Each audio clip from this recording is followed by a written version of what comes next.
Olá, eu sou João Carvalho e este é o Contraplano. Nosso programa é de debate sobre assuntos que estão no dia a dia da população. Na edição de hoje vamos falar sobre a PEC das praias e os impactos socioambientais. Para esta conversa recebemos a secretária da Comissão de Defesa do Meio Ambiente da OAB Maranhão, doutora Raiane Araújo. O secretário-geral da Associação Brasileira de Oceanografia, João Luiz Carvalho.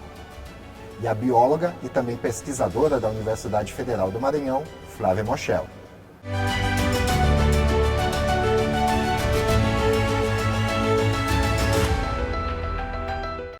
Eu quero começar essa nossa conversa, já que nós estamos tratando sobre uma questão legislativa, quero começar justamente com você, doutora Raiane, para explicar para o nosso telespectador o que trata essa proposta de emenda à Constituição que foi denominada de PEC das Praias. Boa tarde, João. A PEC das Praias, que está hoje no auge, né? Voltou à tona, como você bem frisou, ela é uma PEC de 2022 e ganhou agora um protagonismo, porque ela estava já na fase de audiências públicas para passar de uma maneira muito, eu digo assim, sorrateira para ser aprovada no Senado. Ela traz a revogação de uns incisos importantes, tanto da nossa Constituição Federal, quanto do ato das disposições constitucionais transitórias. São artigos que ficam ao final da nossa Constituição. A exemplo disso, ela revoga o inciso 8º do artigo 20, que trata dos bens da União, e o artigo 8º fala justamente dos terrenos de marinha, que são não só apenas as nossas praias, como também as margens dos nossos rios e lagoas. Então, os nossos terrenos de marinha, para que deixe bem claro, não compreende apenas a nossa faixa de terra, que são as praias. Tirar da União esse bem, que é um bem de uso comum do povo, e transferir ele para os municípios, estados e os proprietários de bens imóveis, causa para a sociedade um prejuízo sem precedentes. A verdade é que a gente ainda não consegue vislumbrar também a insegurança jurídica que isso vai ocasionar. Por quê? Porque a partir do momento em que um proprietário de um bem imóvel às margens das nossas áreas costeiras tiverem sobre ele a posse, a propriedade, todos os direitos reais, nada o impede de cercar aquela área e aí proibir, impedir o acesso da população de um modo geral a um bem público, a um bem de lazer público. E o nosso artigo 225 da Constituição Federal, que fala justamente do meio ambiente, diz muito claramente que todos têm direito ao meio ambiente ecologicamente equilibrado, bem de uso comum do povo. E a praia seria... É um desses locais. É um desses locais. Então, como que nós vamos passar a ter esse meio ambiente ecologicamente equilibrado? Quais são as sanções, os impactos que isso vai ocasionar no nosso ecossistema costeiro? Por isso, a insegurança jurídica gira em torno dessa PEC e que nos deixa, de certo modo, assim, muito precavidos de uma situação bem difícil de ser contornada, com processos e muitos processos sendo judicializados. Nossos dois outros participantes aqui, professores, Departamento de Biologia, Oceanografia, da Universidade Federal do Maranhão. Quero primeiro falar com o professor João Luiz. Professor, enquanto representante e membro da Associação Brasileira de Oceanografia, o que o senhor pode falar a respeito desse assunto sendo discutido pela associação? Como é que tem sido o debate dentro da associação? Bom, a associação em si, ela representa vários estados do Brasil, Nós estamos aqui na seção regional do Norte, né, que compreende Maranhão, Pará, Amapá. Obviamente que cada região trata de maneira diferente, mas existem algumas questões que são comuns. Por exemplo, a gente está num cenário mundial de mudanças climáticas, né? Então essas áreas são as primeiras áreas a serem afetadas pela elevação do nível do mar, pela mudança no regime de ondas e ventos na costa. E a preocupação maior é que certamente essas áreas, ao serem privatizadas, vamos chamar assim, como ficará depois a gestão desse espaço? Quer dizer, obviamente, no primeiro momento, se houver erosão de uma praia, né, a quem recorrer? Obviamente, os proprietários vão buscar a solução junto ao Estado. Né? Isso é comum, sempre acontece isso. Tem acontecido em várias praias do Brasil. Engordamentos de praia, normalmente é uma obra que é feita pelo Estado, né, mas que quem se beneficia diretamente é o proprietário do imóvel que está ali colado junto à praia, na verdade. Então, na verdade, a gente está privatizando um bem comum e depois os problemas que virão acontecer no futuro vão ser socializados, né? E até que ponto isso é justo? Essa é a questão maior. Certo. Professora Flávia, dando uma pesquisada, né, sobre o assunto, né, essas áreas que são chamadas de terrenos da Marinha, a demarcação começa numa linha, digamos assim, imaginária, que é da pré-mar, seria isso exatamente? Até 33 metros na média das marés cheias. Exatamente. De 1831, né, que é um marco temporal. Né? Bom, então, boa tarde, João, boa tarde a todos, boa tarde à mesa, meus companheiros de mesa, meus parceiros.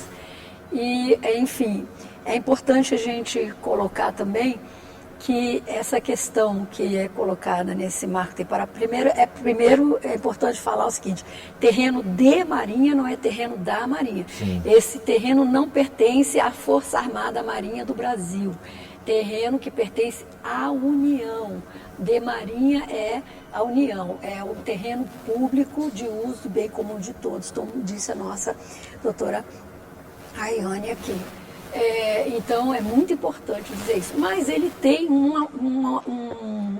alguns aspectos importantes, e por que ele foi criado lá atrás, né? Lá pelo Império, na realidade, um pouquinho antes, né?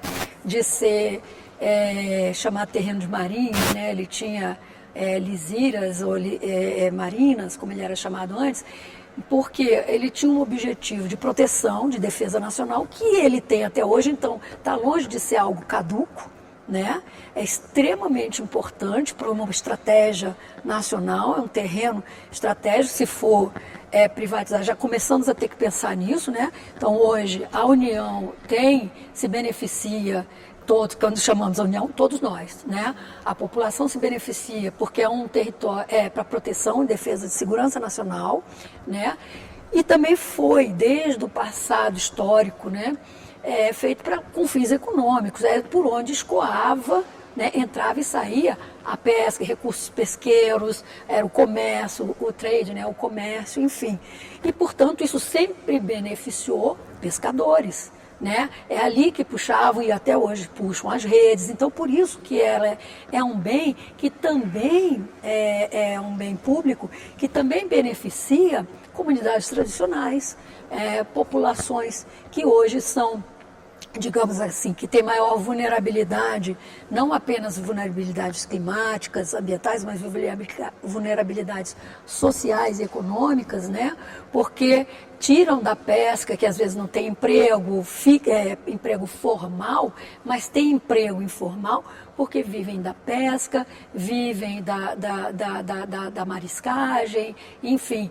E isso traz alimento, isso traz renda, né? Porque aí se faz, e portanto dá segurança alimentar, traz porque muitas coisas não estão no PIB, não estão no produto interno bruto, mas a gente precisa começar a pensar em contabilizar na economia nacional aquilo que de fato traz importância econômica para esse país, que é um universo de atividades econômicas. Marítimas, comerciais, Que- pequenas, nada disso entra. Normalmente não, só as de empresas, de comércio, agricultura e indústria, né, é o que está no principal conta para o PIB, né? Mas essas atividades informais e tal, geralmente o comércio informal e as atividades informais como a pesca artesanal, a pesca de subsistência, as comunidades tradicionais, normalmente isso não conta. Então, para colocar rapidamente essa questão, essa linha de marinha, quando ela foi, esse marco temporal, eu chamo marco temporal, porque alguém pode falar assim, nossa vida, mas isso foi lá em 1831. Veja bem, para isso o marco temporal foi dado como o limite de marés médias de pré-mar. E isso eu queria chamar a atenção, que dá segurança dos dois lados. Não dá segurança só para o lado da União, dá para o proprietário também. Por quê? Porque, muito bem, tudo bem, se a maré, se o terreno avança em direção ao mar, né, como aconteceu em vários momentos, a gente teve aqui, nessa história de 200, 300 anos a maré recua, você tem um acréscimo, então você tem os terrenos acrescidos de marinha. Porém, como está acontecendo hoje de monte no nosso território brasileiro inteiro, do avanço do nível do mar e está acontecendo a erosão não vai onerar o proprietário que tem o foro, né, que paga o laudeme, que tem o foro. Por quê? Porque não será dele, não será terreno de marinha, né, ou seja, o proprietário privado que está acima dos 33 metros, o verdadeiro proprietário privado, então a erosão chegou lá, vai ser terreno de marinha? Não, porque o marco temporal diz aquela faixa. Então, se a erosão chegou lá e o mar agora está lá, mas é propriedade privada garantida, não pode ser só porque erodiu. Então, é garantia da propriedade privada também. E aí, queria dizer também o seguinte, naquele tempo, o que se podia medir em braças, né, para os exércitos do rei e tal, estava no Rio de Janeiro, que era a capital federal, esse tipo de coisa, né? Mas, uma vez que o marco temporal estabeleceu como a altura das marés mais médias, você pôde ir estabelecendo ao longo das capitais esse limite. Então, ao longo do tempo, o marco temporal, não é porque 1831 não poderia medir em Sergipe, mas ele era um marco de que você mede aonde vai até a maré média mais alta e ali passa a ser terreno de marinha, né? Então, hoje, todos os terrenos de marinha são medidos, por quê? Porque não existe uma maré média igual, nem no mundo inteiro, nem nos estados todos. Aqui nós temos maré de 7 metros, e no Rio Grande do Sul é maré de 50 centímetros. As marés sobem muito no mês de março e abril aqui. Mas as marés, naturalmente, elas têm diferenças. Então, o marco temporal é apenas para dizer que cada estado estabelece que a partir do pico médio das marés cheias, vai estar lá o terreno de marinha. E para frente, os acrescidos de marinha. Então, e isso é uma segurança para todos, inclusive para os proprietários. Eu vou passar a bola, porque eu acho que eu consegui responder a questão, mas eu precisava trazer um pouco dessa luz aqui para... Foi bom porque já, de certa forma, já deu uma luz sobre essa questão também legal, né, a respeito do pertencimento, né, da propriedade. Isso. Né, já deu uma luz. E eu queria até colocar uma coisa, até para a gente poder ouvir a doutora Rayane, é o seguinte, porque já há uma jurisprudência que me preocupa muito e que eu participei ativamente até com o Diário Oficial da União, estive no Ministério, fizemos um grupo foi nomeado pelo Ministério do Meio Ambiente em 2010, 2011, e nós participamos ativamente em Brasília para quando houve a mudança do Código Florestal de 4771 de 1965 para o novo, que eu não chamo de Código Florestal, a Lei Florestal atual, que substituiu, que tirou a segurança também dos manguezais, que tirou os apicuns, que sempre foram protegidos, e que uma parte hoje não é protegida, e, portanto, você pode fazer carcinicultura nos apicuns. Então, e isso, porque os manguezais continuam sendo APPs, mas com a fragilização, com a possibilidade dos apicuns virarem carcinicultura, fragilizou as APPs do litoral, né? Principalmente os manguezais.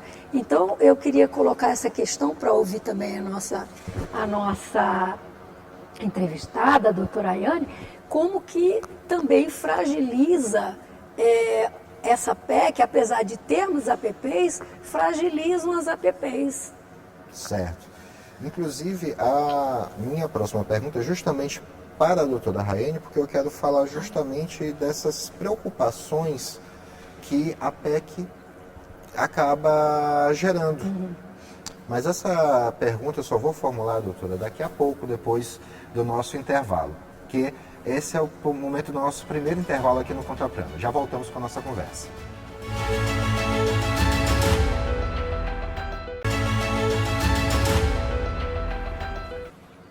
De volta a Contraplano, hoje estamos debatendo a PEC das praias e os impactos socioambientais.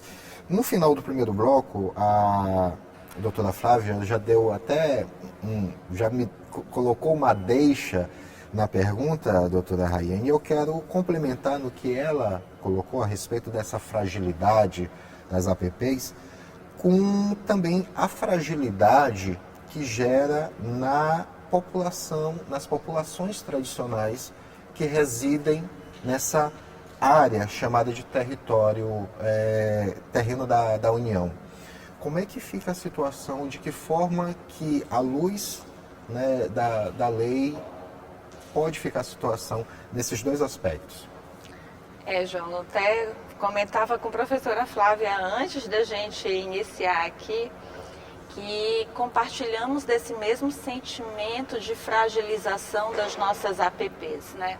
Levando em conta o recorte do nosso cenário, do nosso estado, o recorte das nossas reentrâncias, que é muito singular, ele é muito particular.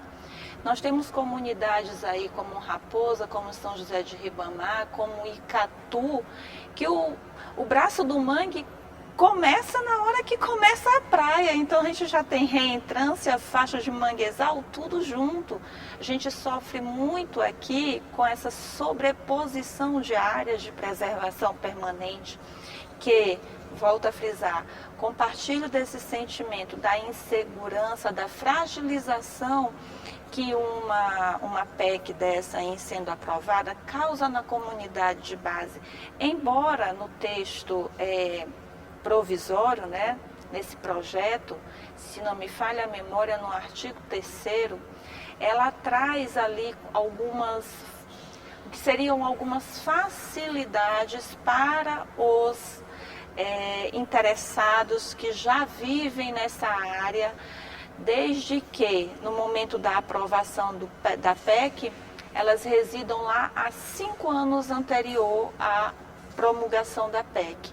Elas teriam ali uma facilidade de tomarem a posse e propriedade de sua área. Mas friso, diante do quadro que nós estamos vivenciando a nível mundial, a mudança climática que vem drasticamente aí nos assolando, essas comunidades das nossas áreas costeiras, dos nossos terrenos de marinha, não serão as primeiras a sofrer o impacto severo de uma mudança climática?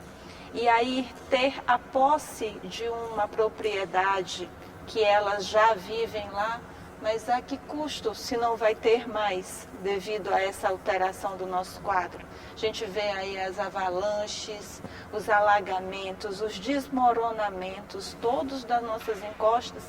E aqui que a gente tem uma vegetação que nos protege muito, como as nossas restingas, o que vai acontecer?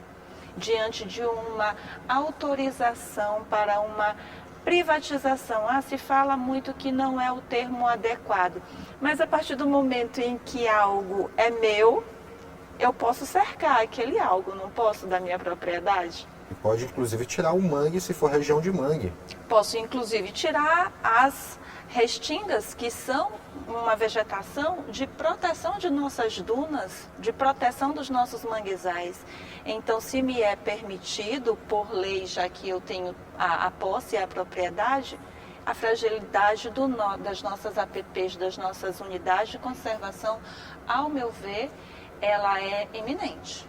Ela é uma fragilidade iminente. Certo. Agora, professor João Luiz, quero pegar um exemplo que eu acho que acontece com certa constância aqui em São Luís e vou pegar como exemplo a localidade ali do bairro do Bequimão, Vila Palmeira, que às vezes a pessoa que joga uma garrafa plástica no meio da rua mesmo acha que essa garrafa plástica não tem como chegar no mar. Mas bem ali próximo está o Rio Anil, os períodos chuvosos, as águas da chuva acabam levando para o rio encontra o mar e essa garrafa vai parar ali no mar e de repente pode voltar para a região, para a terra firme, através das ondas, né? E mesmo aquelas regiões como o de mangue, que se diz que ela se recupera de forma mais forte que outras, o ecossistema mais alto, né, recuperativo, digamos assim, mas até mesmo esse pode encontrar um problema. Agora, se várias pessoas fizerem esse tipo de ação, nós teremos praticamente ali uma cobertura plástica dentro do mar. O problema da poluição nos mares já é grande. Agora, como que pode ser tratado, né, ser discutido ainda uma questão como essa, diante de uma possibilidade de privatização das praias? Porque as pessoas têm o acesso hoje, né, os grupos ambientalistas têm acesso. Como que ficaria esse acesso para fazer esse combate a essa poluição? Tá. João, é importante a gente delimitar aqui, o que está sendo privatizado não são as praias, né? E sim essa área que a gente chama de terreno de marinha, que muitas vezes eles permitem o acesso à praia, né? Então, assim, a praia em si, ela não é a questão, ela continua sendo pública, né? O problema é o acesso. Nesse caso, e aí eu conto uma história muito interessante. As unidades de conservação que a gente tem, inclusive aqui no norte do Brasil, que são em áreas de praia, que são próximas a outras praias que têm uma atividade turística muito grande, essas praias que são preservadas são extremamente poluídas por lixo plástico. Exatamente isso que você está falando. Por quê? Como era uma unidade de conservação, as pessoas não acessam a essa praia. Então não existe coleta seletiva, não existe coleta de lixo. Então, aquele resíduo que foi gerado na praia de turismo de fim de semana, né, aquele turismo ocasional, quando a maré enche e leva aquele lixo todo, é transportado e vai parar numa outra praia que não tem coleta seletiva. Então, é muito comum você ver aqui no interior das baías, aqui Baía de São José, Baía de São Marcos mesmo, muitas vezes você acessa uma praia que tem pouco movimento, uma praia pequena, isolada, né? E ela é coberta de lixo, né? Por quê? Porque não tem coleta de lixo ali e ela é extremamente poluída. É exatamente isso que você está falando, né? As pessoas não acessam. Se ela não tiver acesso à praia, que está na frente da casa ali do proprietário, né? Ele vai começar também a exigir que aquela praia seja limpa, porque é a praia teoricamente dele, né? Não é exatamente dele, mas é a praia de frente à praia dele. Ele vai querer que esse serviço público seja efetuado na frente da casa dele. Isso é com certeza, na verdade. Uma questão que é muito importante falar nesse caso, porque agora a gente está falando de uma legalização de você ter, do proprietário ter a escritura do terreno em definitivo. Sim. Com isso ele pode vender o terreno dele, né? Nada impede que ele venda o terreno dele. Ele pode até ter outras leis que vão proteger o ambiente, né? A questão de ocupação de manguezal, de restinga, tal. Existem outras leis também que ele vai ter que lidar com elas. Mas ele pode vender essa terra. O que significa dizer que essas terras elas vão valorizar muito daqui para frente. Porque hoje a pessoa fica com certo receio de investir o seu recurso, seu dinheiro, num terreno em que ele não é o proprietário total, né? Então agora, com essa nova organização, passa a ser atrativo ele fazer um investimento num terreno de marinha. Com isso, o que vai naturalmente acontecer, as pessoas que têm poucos recursos, mas que têm os seus imóveis na beira da praia, aquele pescador, eles vão começar a ser assediados por grandes empreendimentos para vender suas terras, não tenha dúvida disso. Entende? Então a gente vai ter um processo de elitização não das praias também, mas principalmente o acesso às praias. E essa é a questão maior que todo mundo está questionando. Quer dizer, você permitir que isso aconteça e aí fique difícil você acessar. E isso acontece hoje no Brasil, isso não é uma questão que vai acontecer a partir de então. Mas hoje você não consegue acessar muitas praias, assim como você também não consegue muitas vezes chegar numa praia, por exemplo, no Araçagi, eu vou sentar aqui nessa barraca. Você vai sentar, mas vai vir o vendedor, vai cobrar de você, olha, você não pode sentar aqui. Você vai falar, não, eu posso sentar porque a praia é pública, mas vai haver um conflito. Quer dizer, essa noção de que a praia é pública e de que todo mundo tem um direito, isso ainda precisa ser bastante discutido pela sociedade. O importante desse movimento agora é que ele trouxe isso à tona. As pessoas estão sabendo agora um pouco mais dos seus direitos, né, de usar a praia. Aproveitando, o senhor falou na questão desses pequenos proprietários, né, de terras, que eles podem sofrer assédios para vender para as grandes construtoras. Não corre um certo risco de termos uma espécie de grilagem de terra também nessas áreas? Sim, existe uma dúvida que vou passar para a nossa doutora, mas a questão é que o problema é que hoje a lei que está sendo proposta, ela precisa que a pessoa tenha 5 anos ocupando a terra. Sim. Né? Então a grilagem, a partir do momento, é daí para frente. Eu não sei como é que fica legalmente essa questão, porque se ainda não tem ocupação, né, e o que está sendo feito é para trás, 5 anos para trás. E para frente, o que vai acontecer? Certamente lá no futuro talvez venha uma nova lei permitindo que aquela terra que foi grilada, né, que já deram essa vantagem, vão dar de novo. Então, isso pode acontecer. Doutora Rayana, que é do setor dela, o que a senhora pode falar a respeito disso, doutora Rayana? A senhora quer comentar? A senhora quer falar a respeito desse ponto? Pode. À vontade, professora. Professora. Ela queria contribuir no momento da fala. Alguns pontos da fala aqui, né, do meu colega. Eu queria contribuir. Primeira coisa, a gente precisa ter em mente que com a privatização, e aí eu digo porque eu viajei muito e eu fui em vários lugares onde as PECs já existem, as praias estão privatizadas. A senhora citou até um exemplo de uma aqui. No México, em Cancún, também na Itália e em outros lugares, né? Não são privatizadas nem em Portugal, na Espanha foram e deixaram de ser, porque foi um prejuízo enorme. E, enfim, e é preciso entender que sim, a praia, depois que o proprietário passa a ter o pleno 100% do terreno que está de frente para o mar, ele tem poder sim de impedir o acesso à areia.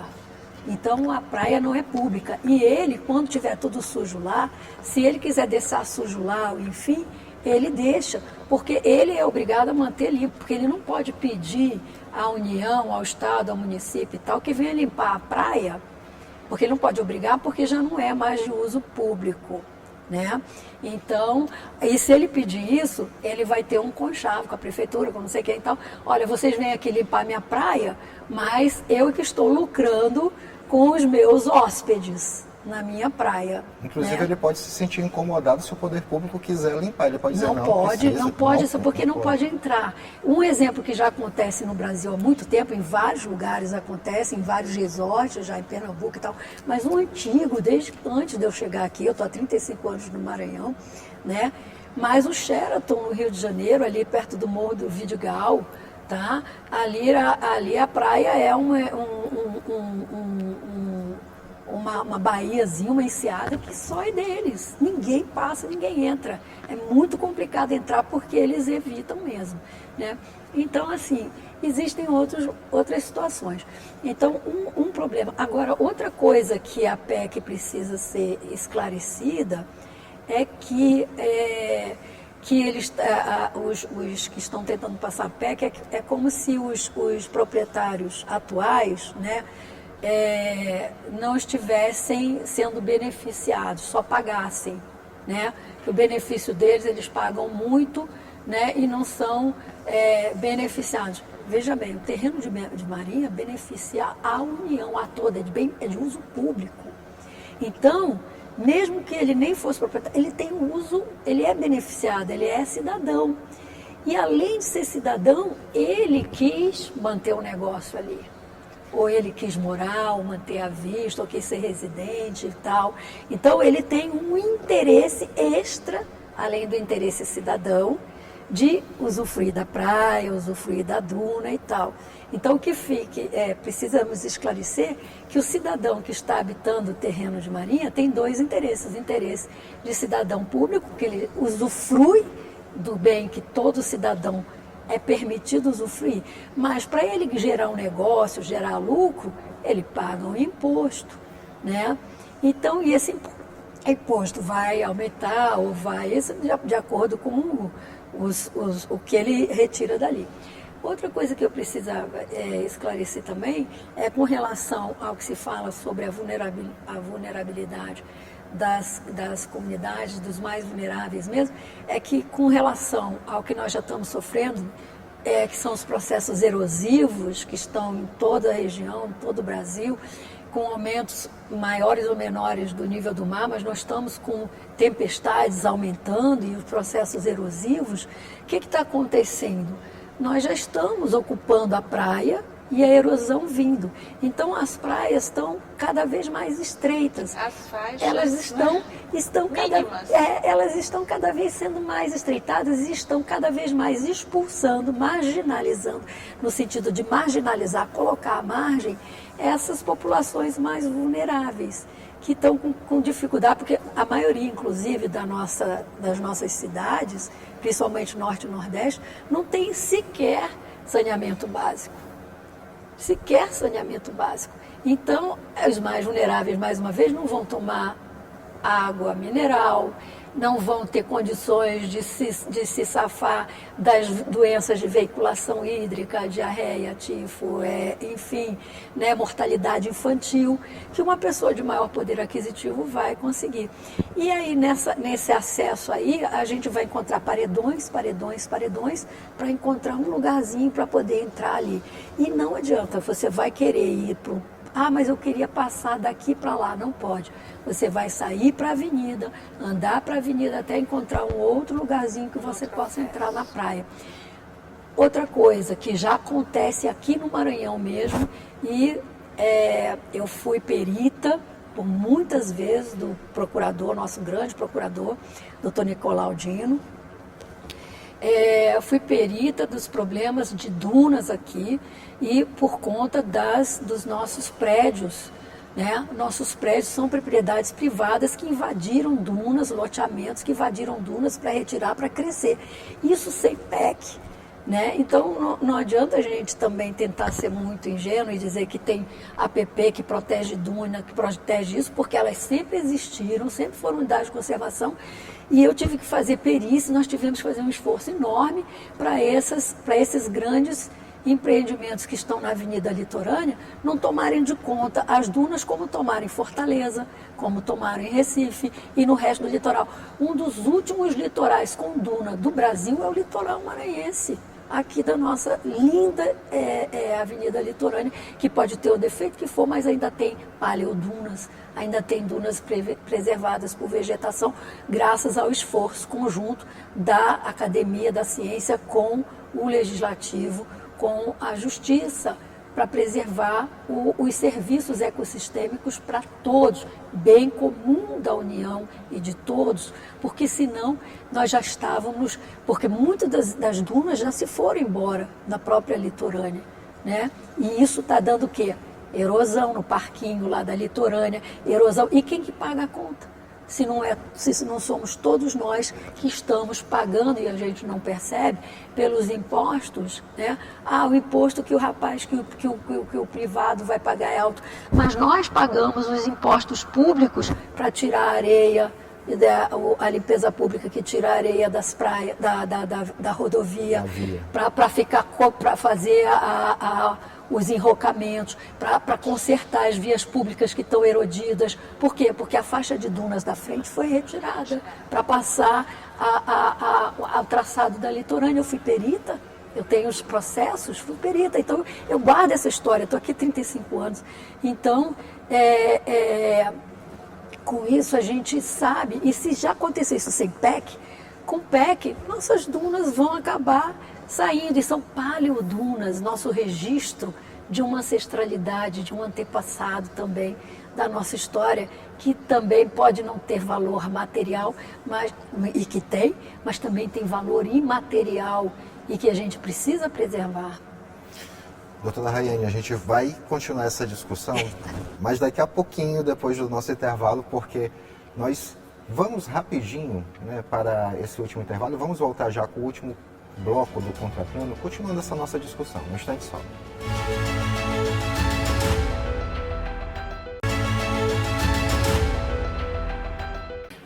Contraplano de volta para o último bloco, hoje debatendo a PEC das praias e os impactos socioambientais.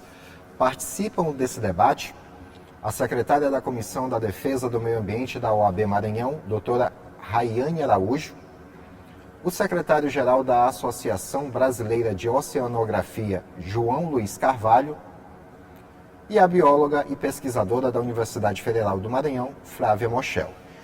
No bloco anterior, nós estávamos discutindo a respeito dessa questão legal, né, e especulativa também, né? E aí, doutora Rayane, eu passei a bola, né, antes da consideração da doutora Flávia, estava passando a bola para que você pudesse falar a respeito desse... Existe realmente um risco de ocorrer grilagem de terras nesse aspecto da PEC?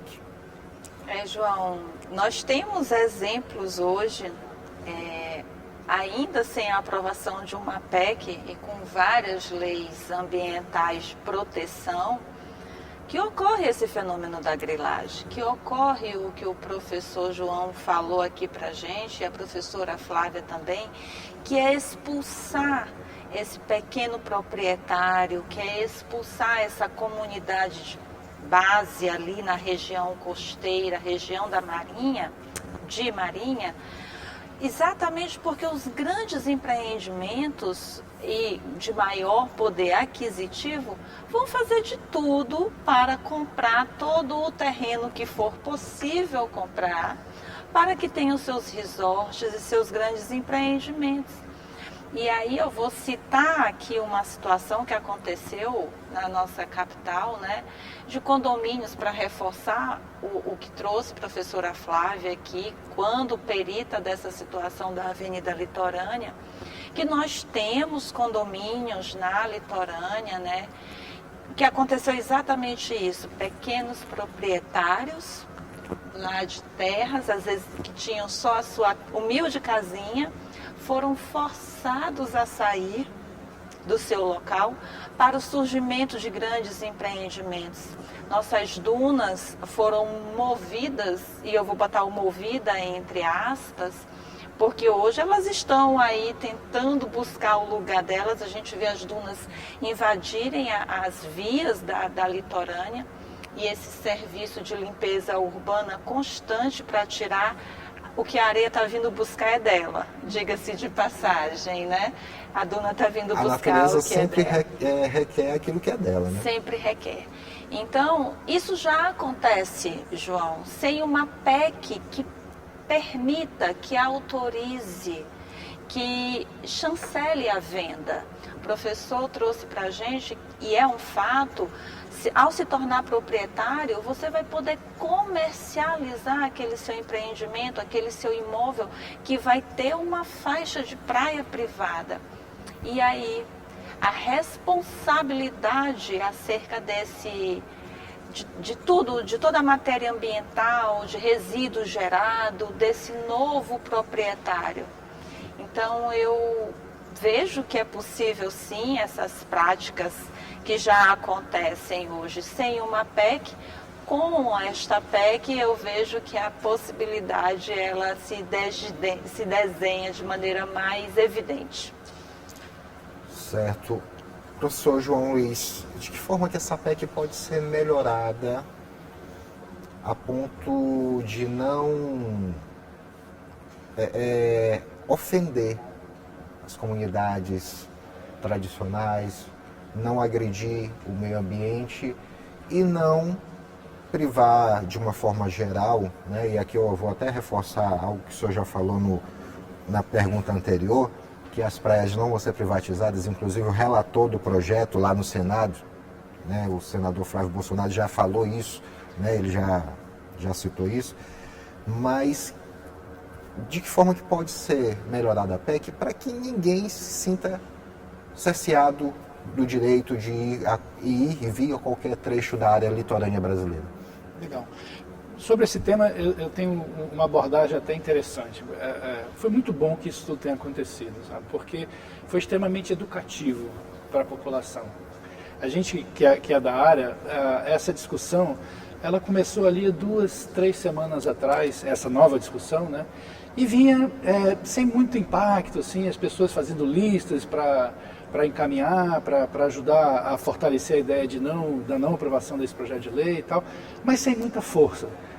Até o momento que houve a polêmica. Aí quando começou o Neymar a brigar com a Luana Piovani, aquilo tomou uma dimensão enorme e a população acordou e o Congresso acordou também. Então eles adiaram.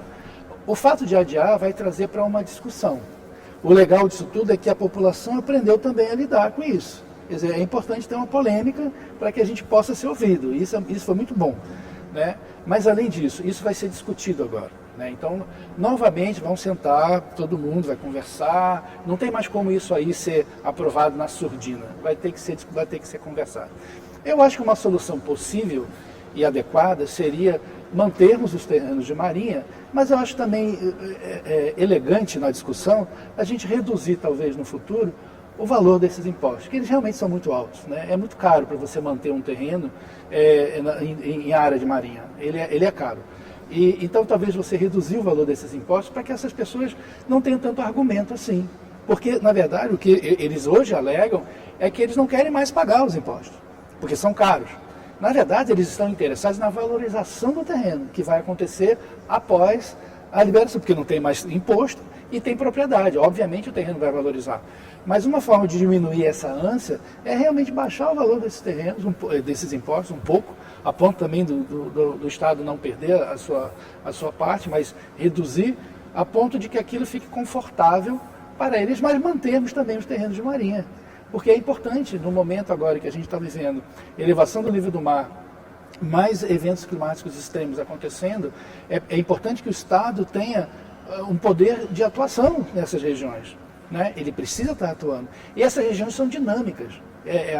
Tanto o mar quanto os rios, eles variam a posição. A gente precisa também redefinir essa definição do terreno de marinha, porque ele é de 1831. Naquela época não existiam marégrafos no Brasil, talvez um no Rio de Janeiro. Então você define uma linha, né, é um marco temporal, tá, mas uma linha que é do Rio de Janeiro para o Brasil inteiro. Hoje existem satélites orbitando o planeta inteiro.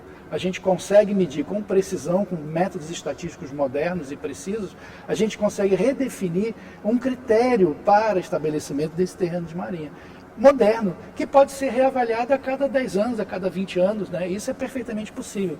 A gente tem instrumental para isso, tem ciência para isso, tem equipamentos para isso, tantos equipamentos extremamente modernos que nós temos hoje, como a constelação de satélites que nós temos, vários satélites existentes de vários grupos diferentes. O Japão tem, a Rússia tem, a Europa tem, os Estados Unidos, todo mundo tem vários satélites que permitem esse posicionamento, essa visão, essa fotografia da Terra e você definir novamente esse terreno de marinha.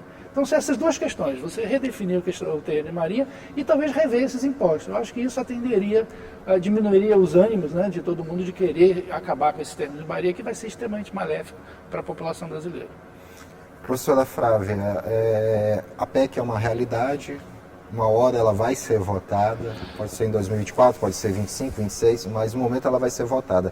O que a senhora espera ver depois da aprovação da PEC? Que eu acredito que seja a mesma visão daqueles que atuam no mesmo setor que a senhora. Bom, tem duas coisas, né? Você me perguntou de o que eu espero após a aprovação. Bom, eu espero que ela não seja aprovada, que ela seja retirada, porque, primeiro, não acredito que seja esse o instrumento jurídico para se conversar esse assunto, né? Não é fazendo uma emenda constitucional, não é mudando a nossa Constituição, não é, eu acho que não é isso aí, não. Acho que escolheram, por quê? Porque estão também causando uma jurisprudência. Né? Então vão começar a mexer na Constituição, mexe aqui, conseguiram uma brecha ali, vão mudando. Toda vez que tiver um assunto, mexe na Constituição, mexe nos incisos, num artigo, e assim daqui a pouco nós temos uma outra Constituição daqui a 10, 15 anos. Entendeu? Então não. Então, primeira coisa, eu espero que ela não seja aprovada, tá? Não, de jeito nenhum, né?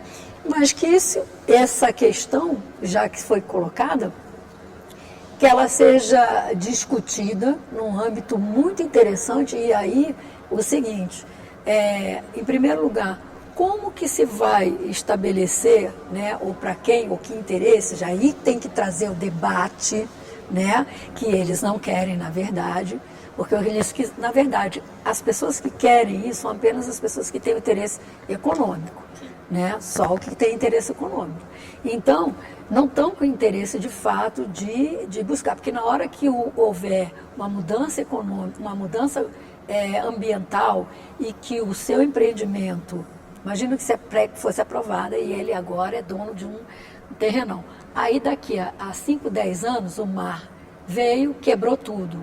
Aí o que vai acontecer, como aconteceu aqui nas enchentes do Rio Grande do Sul? Vai ter que ter a União, né? O governo federal vai ter que dar ajuda para todos os cidadãos se protegerem do aumento do nível do mar. Essas pessoas de poder aquisitivo também vão pedir de pires na mão uma ajudinha para a União para ajudar os seus empreendimentos. Afinal, somos vítimas também. Somos cidadãos brasileiros vítimas do problema das mudanças climáticas. Então, está muito fácil na hora que eu preciso ter lucro e na hora que eu preciso ter ajuda. Nunca vou ter ônus, sempre bônus.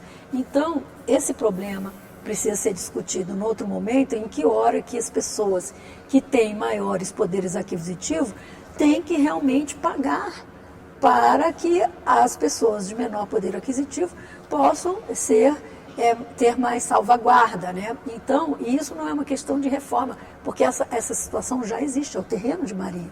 Então, nesse caso, a gente precisa colocar numa outra esfera, numa outra revisão.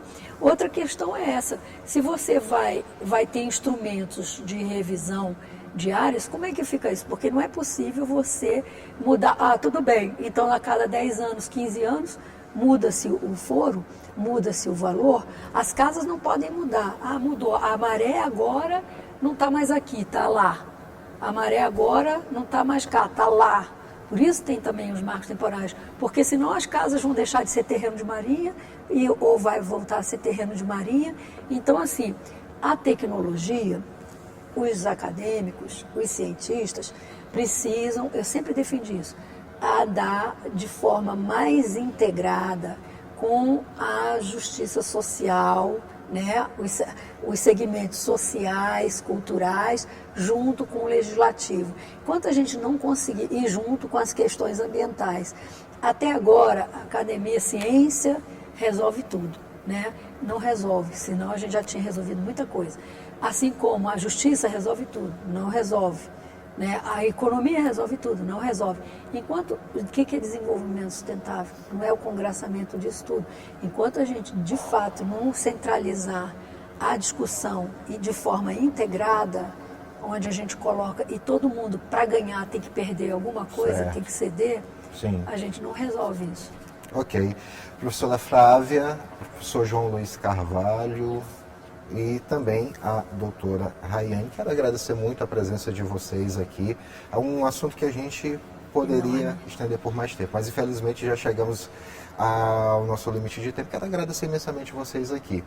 E nós chegamos ao fim do Contraplano de hoje. Tivemos a produção e direção da Aline Cantanhede. Você pode assistir a reprise desta edição em nossa programação ou em nosso canal do YouTube, TV Assembleia Maranhão. Nós voltamos com uma nova discussão no Contraplano da semana que vem. Até lá, paz bem.